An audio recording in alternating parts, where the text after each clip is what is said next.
నేటి పునీతులు పునీత Francis Borgia గారు.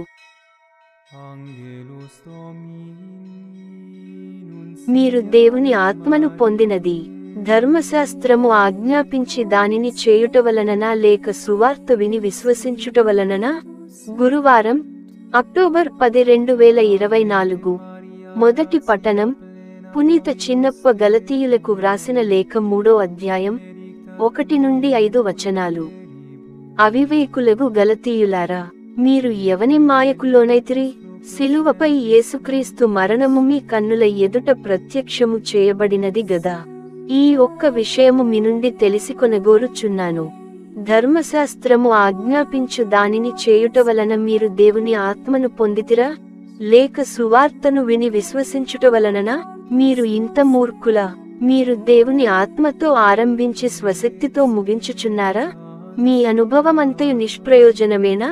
అది నిజముగా నిష్ప్రయోజమైనచో దేవుడు మీకు ఆత్మనొసగి మీ మధ్యలో అద్భుతములు చేయుట మీరు ధర్మశాస్త్రమును అనుసరించుట చేతనేనా? లేక మీరు సువార్తను విని విశ్వసించుట వలననా? ఇది ప్రభువు వాక్కు.